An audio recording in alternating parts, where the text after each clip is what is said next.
We are in the last week of a 5-week sermon series on the book of Exodus. We have spanned the life of Moses. We've spanned the life of Moses. And the book of Exodus plays a special role in particular cultures and particular traditions of churches. And on the soil that we stand, that we cannot speak of the book of Exodus without speaking about the black church in America. We just can't. For those of you who've been with us for a long time, or for those of you who haven't, we have sung at least 75% of our songs have been African American spirituals during this series, and all of them were about the book of Exodus.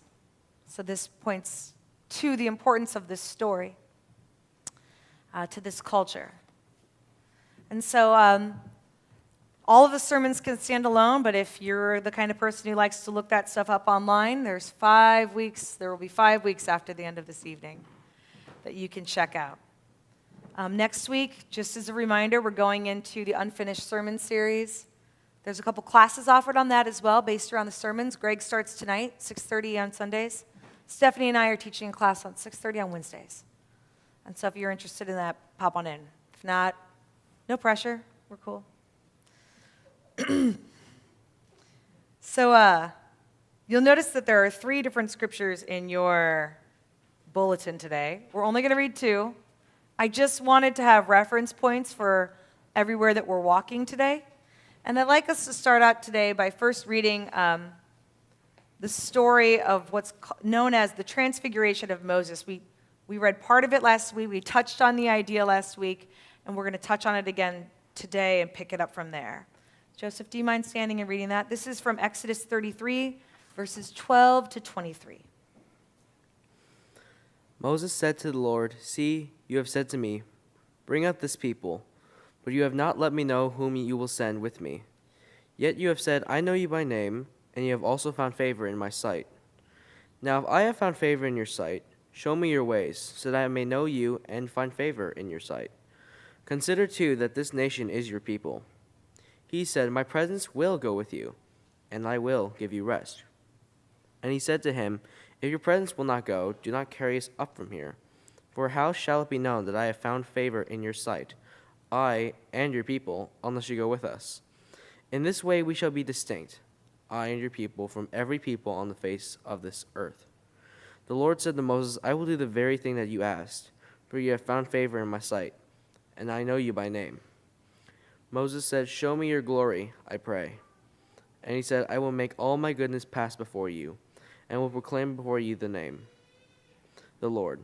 And I will be gracious to whom I will be gracious, and will show mercy on whom I will show mercy. But," he said, "you cannot see my face, for no one shall see me and live."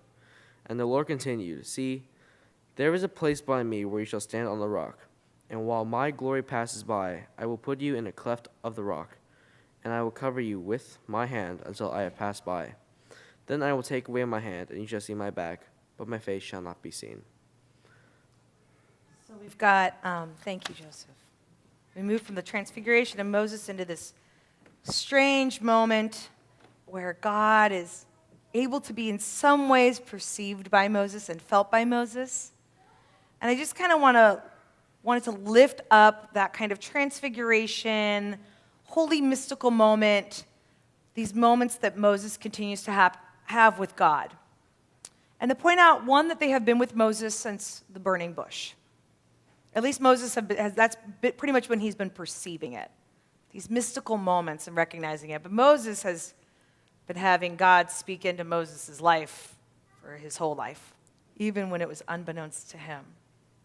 So I just kind of want to, as we walk through this sermon today, kind of carry those transfiguring, mystical, holy moments with us. So this is the last week of our series on Exodus, and this week the Hebrew people will finally get to cross the Jordan River, as we have been singing about, and enter into the Promised Land.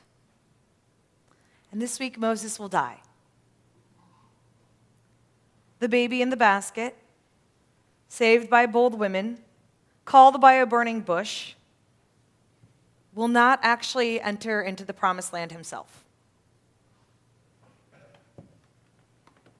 God explains to Moses that he will not set foot into the promised land.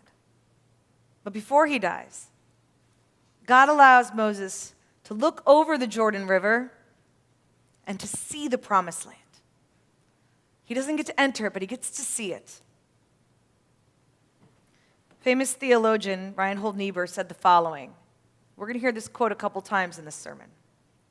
Reinhold Niebuhr said this: "Nothing that is worth doing can be achieved in our lifetime. Therefore, we must be saved by hope. Nothing which is true or beautiful or good makes complete sense in any immediate context of history. Therefore, we must be saved by faith. Nothing we do, however virtuous, can be accomplished alone. Therefore, we must be saved by love. No virtuous act is quite as virtuous from the standpoint of a friend or foe as it is from our standpoint. Therefore, we must be saved by the final form of love, which is forgiveness." This quote has been resonating with me all week. And I've been looking at this quote from different angles. And I have wondered, what does it mean that God brings Moses all the way to the brink of salvation and yet does not grant Moses that moment? To which I found was a terrible question because I didn't like the answer. So then I switched it to a different question. This is how I do this, right? The next question was this: perhaps, does Moses' salvation and liberation have more to do with him saving others and working toward that goal than he himself getting the glory? I liked that question better. I have also spent this week in body and in mind wondering about the current state of our city. My feet have been on the ground, my hands and heart and body have been praying in all different ways. I've been considering the race relations in this country and the injustice of our systems. And again, I have been hearing this quote from Niebuhr: "Nothing that is worth doing can be achieved in our lifetime, therefore we must be saved by hope. Nothing which is true or beautiful or good makes us complete in any sense of the immediate context of history, therefore we must be saved by faith. Nothing we do, however virtuous, can be accomplished alone, and therefore we must be saved by love. And no virtuous act is quite as virtuous from the standpoint of our friend or foe as it is from our standpoint. Therefore, we must be saved by the final form of love, which is forgiveness." Which brings me back to Moses not getting into the promised land. I want us to hear the text before we talk about it. Joseph, do you mind reading the text from Deuteronomy? Thank you. This is from Deuteronomy 34, verses 1 to 12.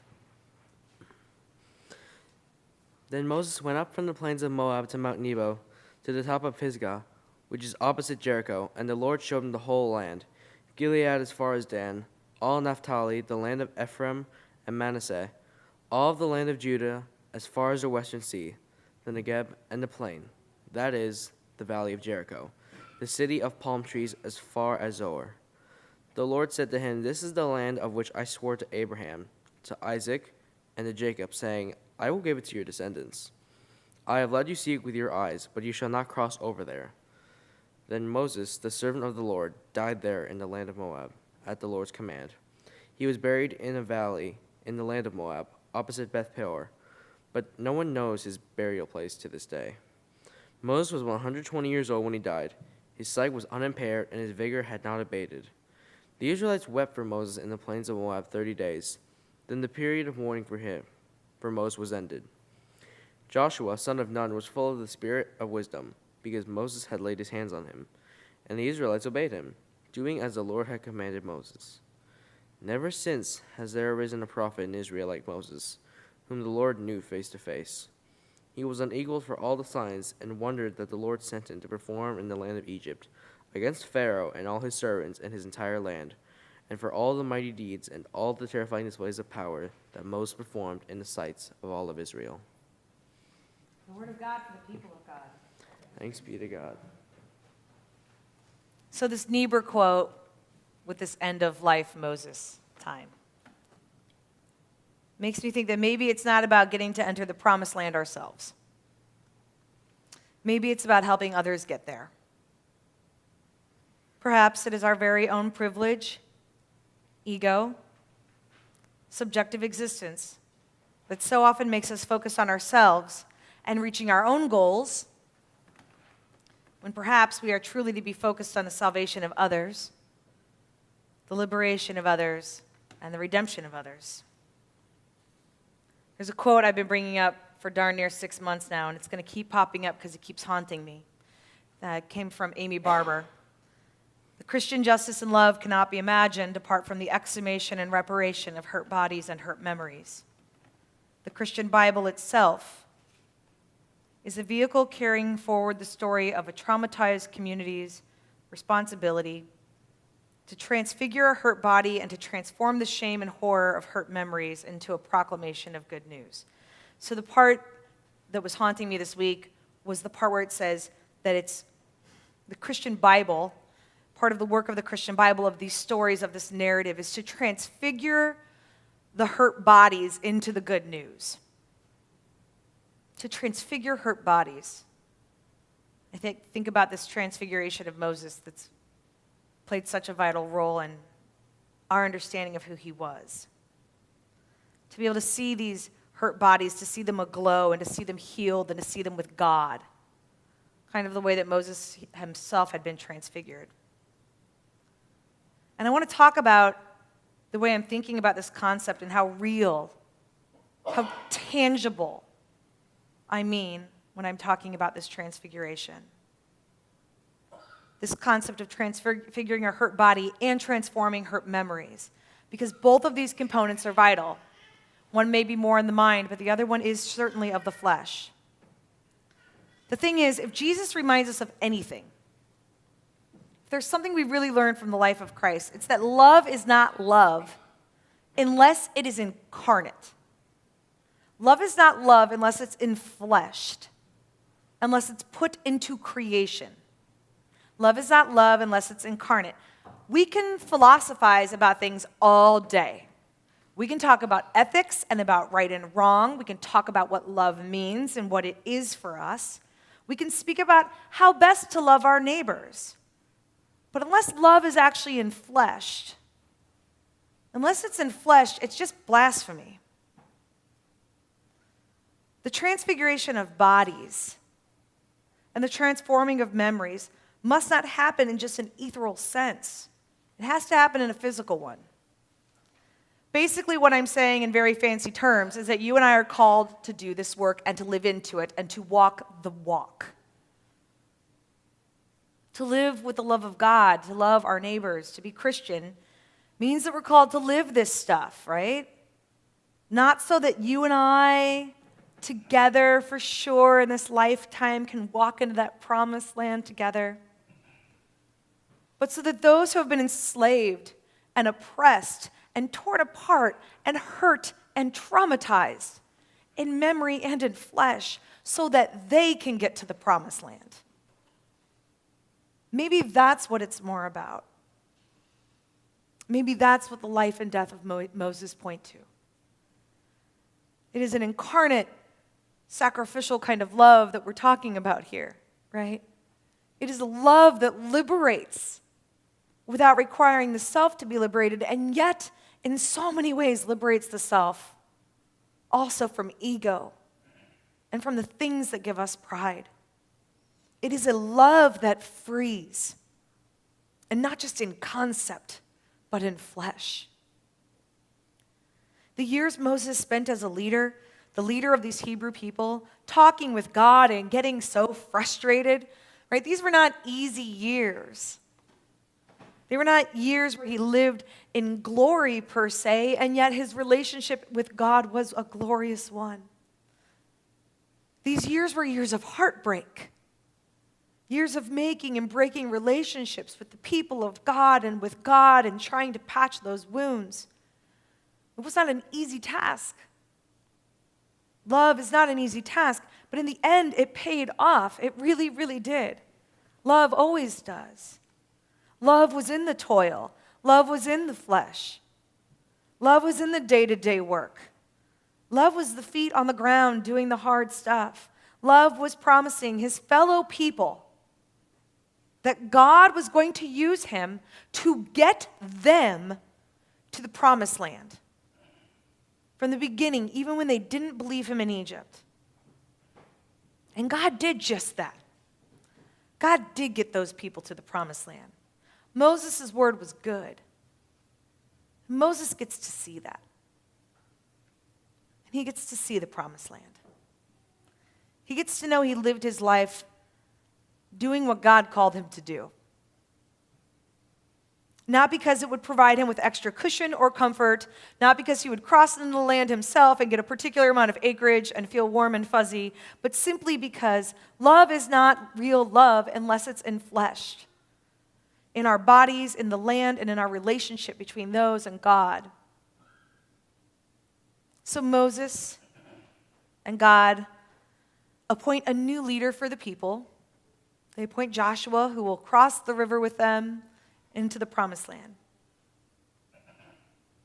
And the people and God and Moses are ready to let Moses go.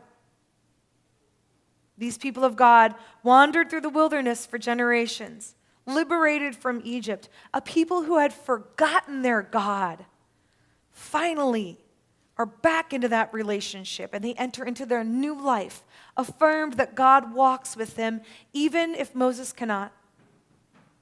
Crossing the River Jordan is no light moment, y'all. We are a people of story and narrative. This river is important, and it is all over the Bible. It's a part of that memory when we talk about transforming memory and how memory can be part of the transforming of our lives. Okay, this river will again and again transform hurt memories and transfigure hurt bodies. Jordan was crossed by Elijah and Elisha.